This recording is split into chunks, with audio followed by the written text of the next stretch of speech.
Corporate exploitation क्या होता है आप जानते हो? नहीं जानते तो अभी जान जाओगे। अभी कुछ दिन पहले एक वीडियो काफी वायरल हो रहा था। ये मेरे आज के दिन का 28वां ऑर्डर है। सीरियसली बोल रहा हूँ, मैं लिफ्ट से अभी कस्टमर के एड्रेस पे जा रहा हूँ, ऊपर सेकंड फ्लोर पे। ये जल्दी से ऑर्डर देता हूँ एंड फिर तुम लोगों को बताता हूँ कि भाई मेरी आज की अर्निंग कितनी हुई है। देखो भाई 15 रुपए मिले यहाँ के।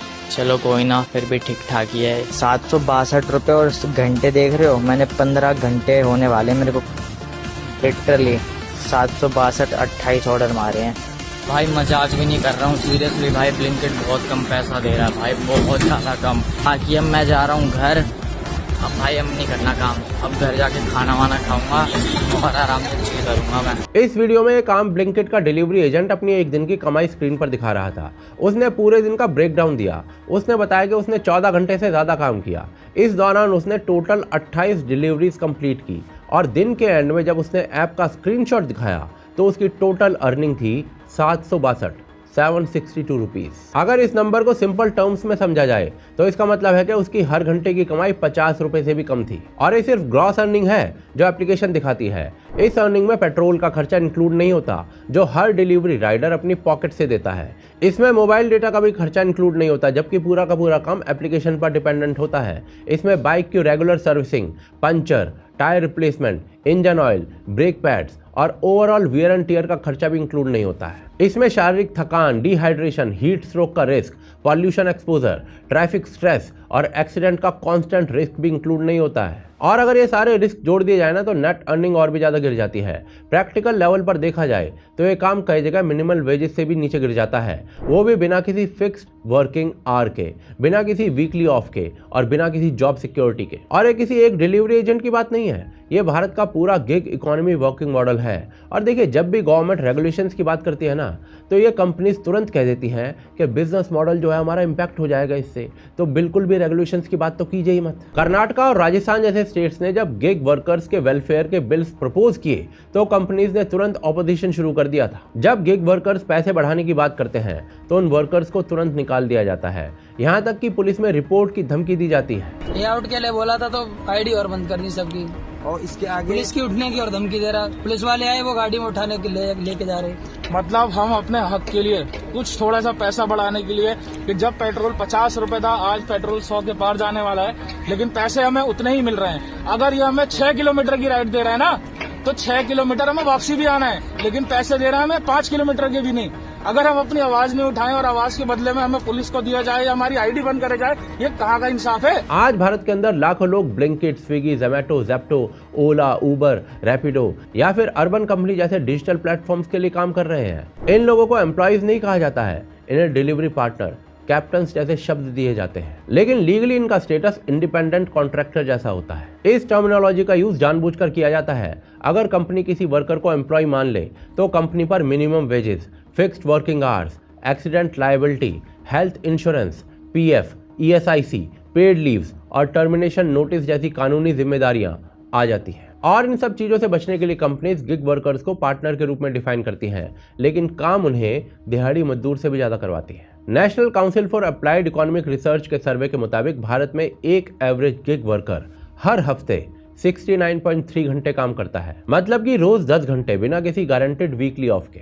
इसी सर्वे के मुताबिक नॉन गिग वर्कर्स का एवरेज वर्किंग टाइम 56 आवर्स पर वीक है। ईपीओएस रिसर्च के 2024 के सर्वे के हिसाब से 88% गिग वर्कर्स के लिए गिग वर्क उनका प्राइमरी सोर्स ऑफ इनकम है, यानी कि ये साइड इनकम नहीं होता, ये सर्वाइवल का मेन सोर्स होता है। एंड इंटरेस्टिंगली, एक रिपोर्ट के अकॉर्डिंग इन गिग वर्कर्स की एवरेज इनकम 18,000 से भी कम है। इसी सर्वे के मुताबिक लगभग 75% गिग वर्कर्स फाइनेंशियल स्ट्रेस को फेस कर रहे हैं। कोविड के दौरान इन्हीं लोगों को कोविड वॉरियर्स और एसेंशियल सर्विस प्रोवाइडर्स कहा जा रहा था। लॉकडाउन के टाइम पर भी ये लोग बिना रुके काम कर रहे थे, लेकिन पेंडेमिक के बाद इनके पे स्ट्रक्चर में कोई परमानेंट इंप्रूवमेंट नहीं हुआ। पर ऑर्डर पे आउट धीरे धीरे कम होता गया, इंसेंटिव्स साइलेंट तरीके से रिड्यूस होते गए। ब्लिंकिट के ही केस को देख लीजिए। शुरुआत में जब कॉन्ट्रैक्ट साइन होता था तो उसमें पर ऑर्डर पे आउट लगभग 50 रुपए के आसपास होता था, लेकिन कुछ समय के बाद फिर ये 25 हो गया और उसके बाद 15 रुपए हो गया। और उसके बाद डिस्टेंस बेस्ड मॉडल को इंट्रोड्यूस किया गया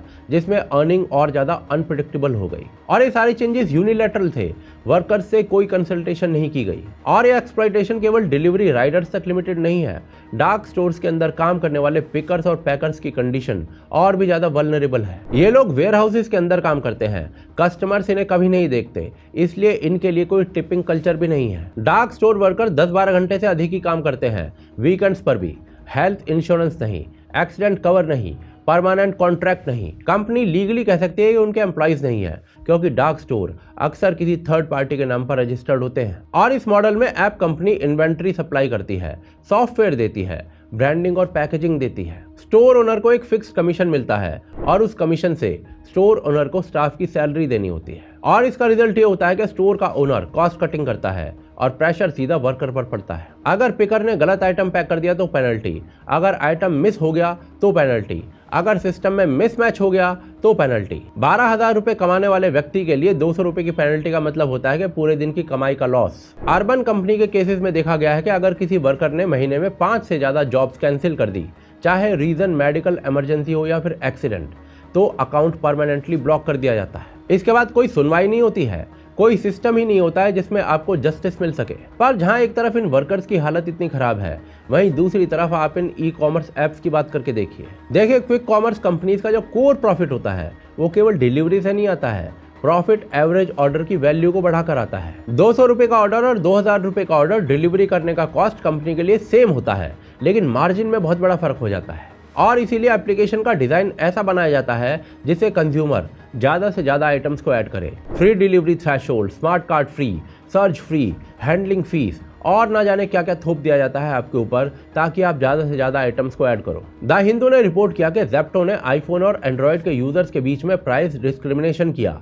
आईफोन के यूजर्स को ज्यादा प्राइस दिखाया गया क्योंकि डेटा के हिसाब से आईफोन यूजर्स कम प्राइस सेंसिटिव होते हैं। आज ब्लिंकिट और जोमेटो जैसी कंपनीज ने अपने हैंडलिंग चार्जेस को बढ़ा दिया है। इसके अलावा भी ना जाने वो कितने 75 तरीके के चार्जेस ले लेते हैं। यही सब करते हुए ब्लिंकिट जैसी ई कॉमर्स कंपनी का एवरेज ऑर्डर वैल्यू पिछले 2 साल में 522 रुपए से 707 रुपए तक बढ़ गया है। यह सीधे 35% का जंप हो जाता है। इसके अलावा मंथली ट्रांजैक्शन कस्टमर्स में 65% की ग्रोथ हुई है, स्टोर्स में 47% की ग्रोथ हुई है, एक्टिव राइडर्स में 106% की ग्रोथ हुई है। जो कंपनीज लॉस में जा रही थी वो एकदम से प्रॉफिट में जाने लगी हैं और इसके बावजूद ये एक्सप्लॉइटेशन रुक नहीं रहा है। और ऐसा नहीं है कि गवर्नमेंट ने इस इशू को एड्रेस करने की कोशिश नहीं की है।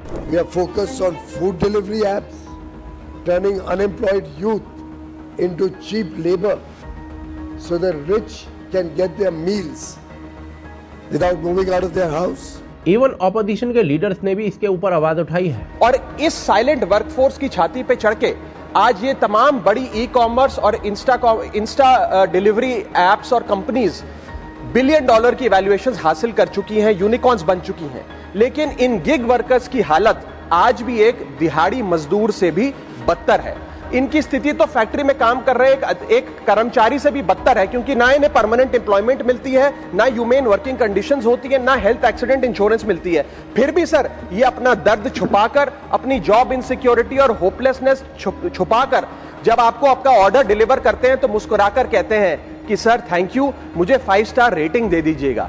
सर मैं बताना चाहता हूं कि ये लोग रोबोट नहीं है, ये भी किसी के पिता हैं, पति हैं, भाई हैं, बेटे हैं। इनके बारे में सदन को सोचना चाहिए और ये 10 मिनट की डिलीवरी का जो जुल्म है इसे समाप्त करना चाहिए। लेकिन इन सब चीजों के बावजूद कुछ नहीं बदल रहा है। पर सवाल ये उठता है कि ये सब हो क्यों रहा है। देखिए, ये सब कुछ इसलिए हो रहा है क्योंकि भारत में चीप लेबर का सप्लाई बहुत ज्यादा है, पॉपुलेशन बहुत ज्यादा है, फॉर्मल जॉब्स कम है और बहुत लोग मजबूरी में गिग वर्क को एक्सेप्ट कर लेते हैं। इसी पूरे इम्बैलेंस का फायदा कंपनीज उठाती हैं और एक्सप्लॉइट करती हैं।